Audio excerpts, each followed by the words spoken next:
Hello everyone, this is Fantasy-esque, and welcome back to Season 2 of Luminous Clan in ClanGen, the Warrior Cats clan-generated game. When we left off in the previous episode, we returned after being away for 20 moons to see whether or not we were going to have a pregnancy. Well, I suppose we knew we were going to have a pregnancy. The only question was how many moons it would take, and it did take 20. So along with that came a whole heap of changes. All of the founding cats that we had left, which was 5 of them, died off. We even had an unexpected death amongst our younger generation.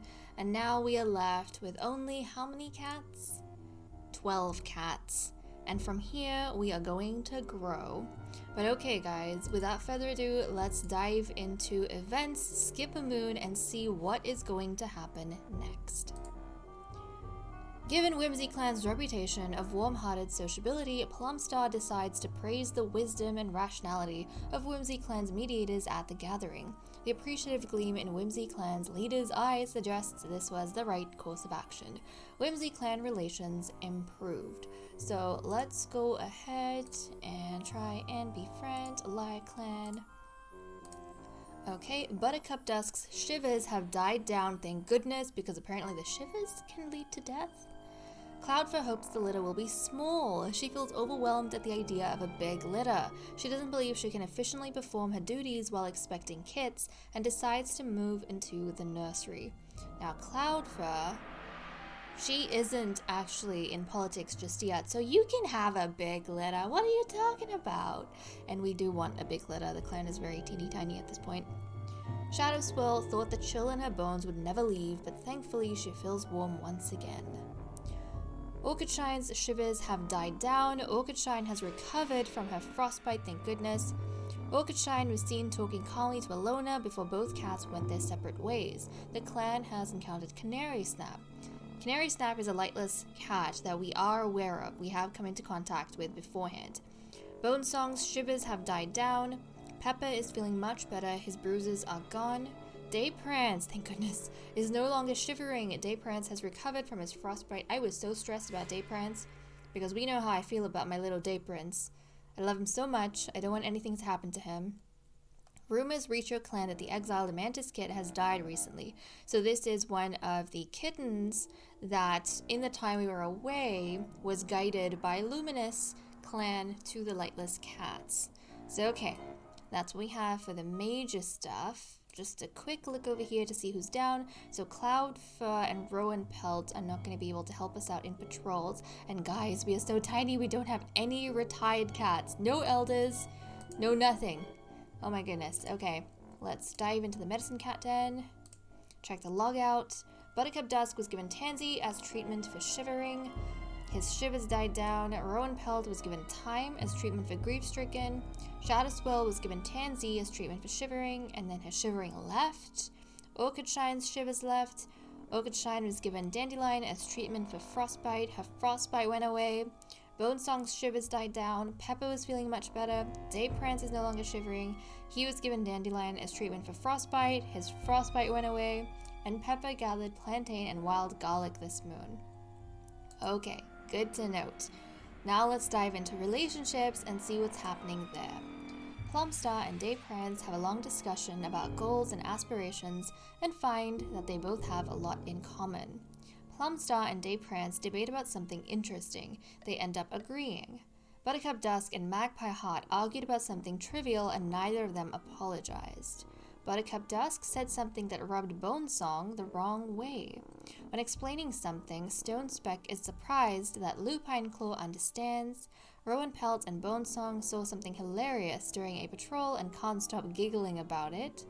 Cloudfish shares a bit of shelter from the rain with Peppa, which is nice to see. A little bit of romance here. Buttercup Dusk surprises Shadow Swirl with something nice. Lupine Claw had a disagreement with Magpie Heart while on patrol earlier. Peppa does something that makes Orchidshine's day a little happier. Orchidshine gave Magpie Heart a gift that doesn't make sense. Magpie Heart got a bunch of clanmates up for morning stretches and they didn't like it. Bonesong admires how brave Lupine Claw is. Rowan Pelt doesn't bother to ask why Peppa is crying again. Oh, Peppa.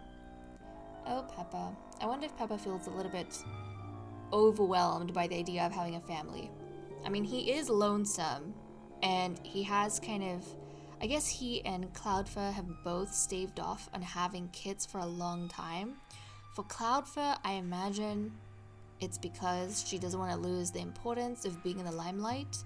This is like the one and only time she's going to be able to shine in her life, is how she feels.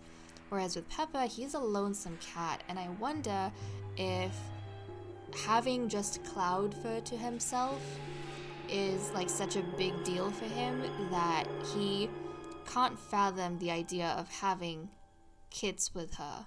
Not that he wouldn't like his kids, but I think he's never really thought about having a family, and so the idea of a family is kind of overwhelming to him. So I don't know, and he's been kind of following Cloudfur's pace, but now that he's going to be a father, he's been promoted, he was working in politics as a medicine cat, and maybe the pressure of being the medicine cat that is going to be in charge of making sure his kids are delivered safely, maybe it's kind of freaking him out a bit. Peppa bickers with Lupine Claw over who gets what nest material.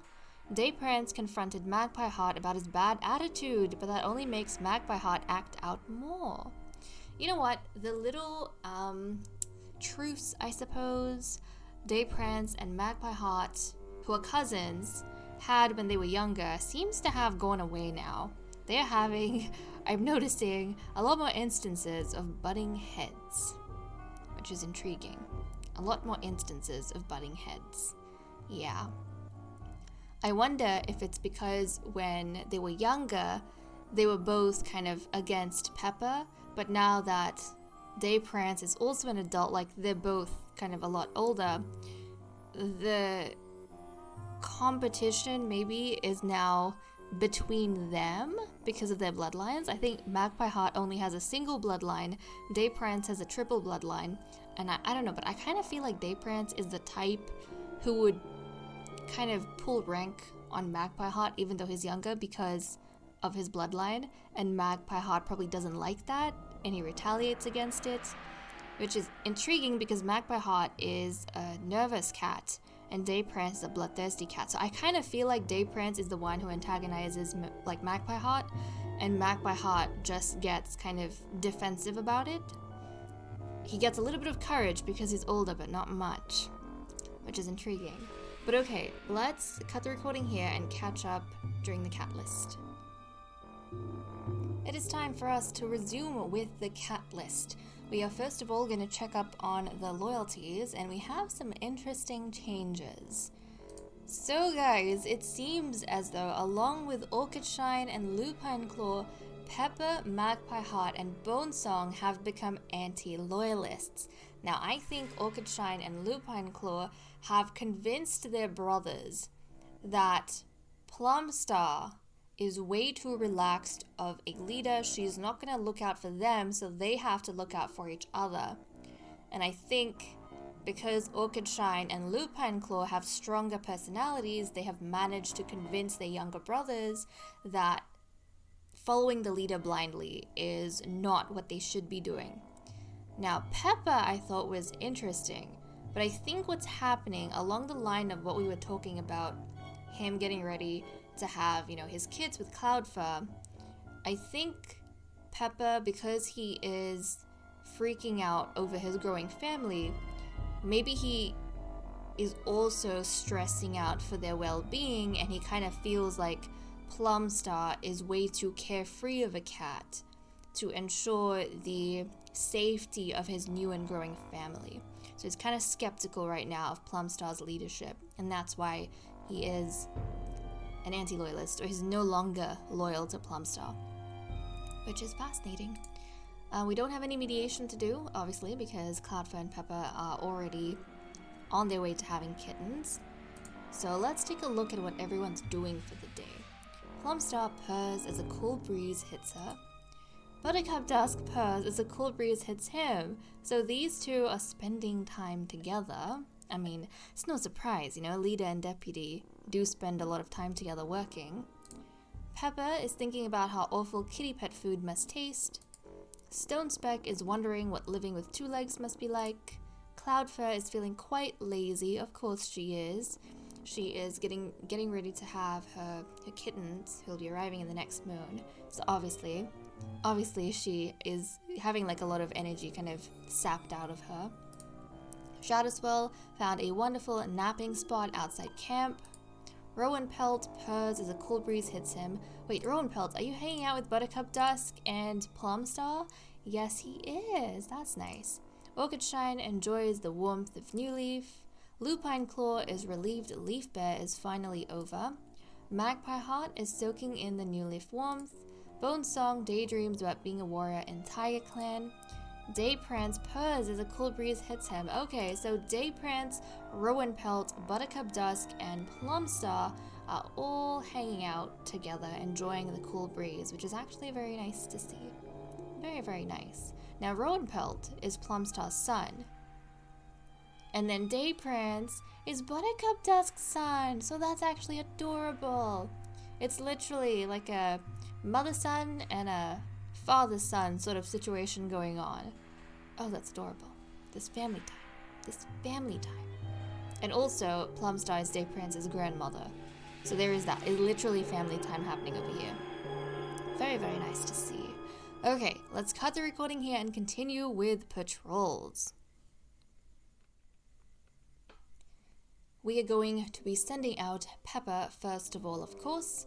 A medicine cat, see what he gets up to. And actually, just before we go on patrol real quick, I don't think I mentioned this, but some of the cats actually found some really adorable things to wear on their pelts while, we were gone in the 20 moons. So Plumstar, she has these beautiful ghost flowers that she was gifted, and I don't remember from who. Or she must have, I don't know, she was either gifted them or she picked them up on her own. I don't remember, but it's adorable. And who else? Stone Speck.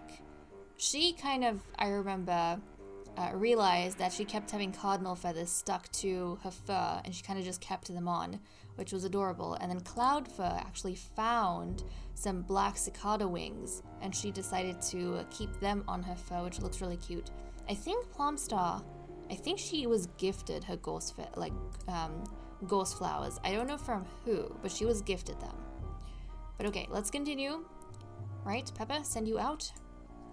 New Leaf has brought new life to Luminous Clan's territory, and Peppa heads out to gather fresh mallow for the stores. Proceed. The soft rose-like scent of the mallow bushes drifts around Peppa as he works, snipping off clumps of large, fuzzy, three-nubbed leaves and the occasional pink flower to be taken back to camp. Thankfully, another pink-flowered plant grows nearby, and Peppa had just begun to run out of Bethany. Mallow and Bethany were gathered. Very nice. And now we're going to have, let's see, a patrol of 6 and a patrol of 2. So let's go ahead and see. We currently have 207 prey and 35 that we need. So Buttercup Dusk, our deputy, let's see what you're going to assign for everyone. Okay, so Bonesong, Magpie Heart, Dayprance, Shadow Swirl, Plumstar, and Lupine Claw have been assigned to the patrol of 6. It starts snowing soon after the patrol sets out, trying to bring back something for the fresh kill pile. Proceed.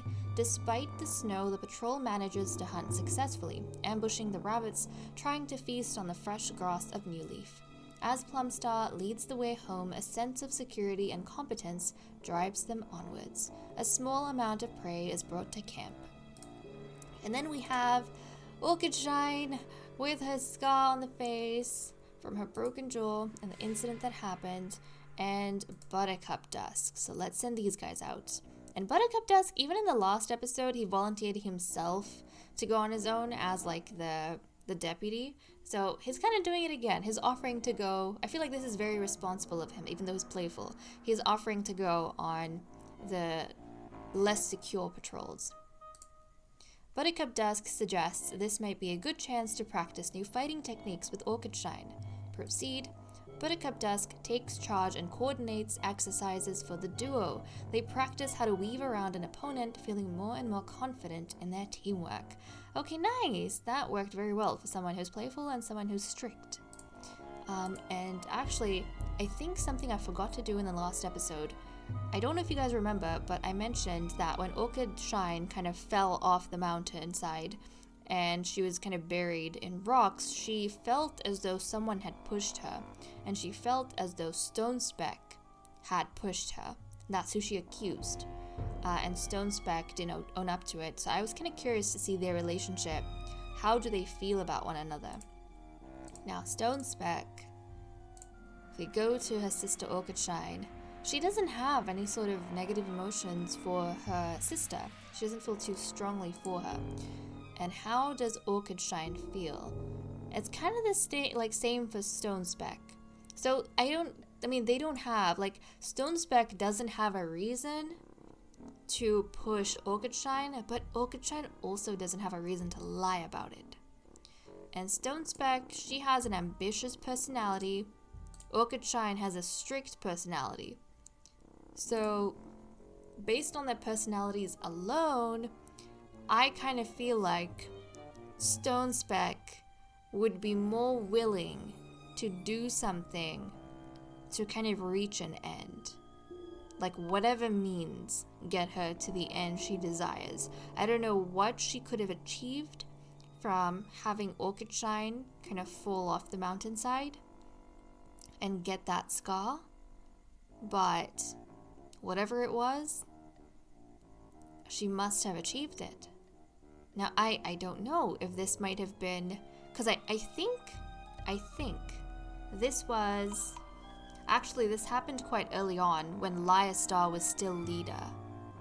And we know that Stonespeck wasn't a loyalist to Liastar, but she is loyal to Plumstar.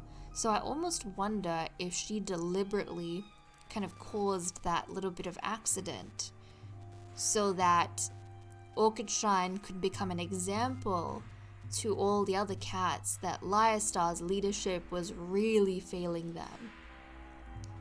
But that's kind of wild, isn't it? Because Stonespeck is Orchidshine's aunt. That's her niece. But then again, because she's ambitious, maybe Stonespeck was willing to push her niece down the mountainside to prove that Liastar was really kind of endangering the safety of the clan. Whereas now that Plumstar's here and Stonespeck, not long after Liastar's death, and as soon as Liastar kind of died, Stonespeck got the chance to enter politics. So that kind of convinces me more that in the background, maybe this is what was happening.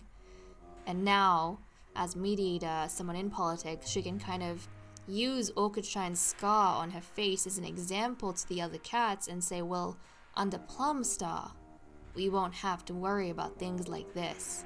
We'll be more focused on rest and recovery and the safety of our clan members, unlike Liastar. Very interesting. Something to think about.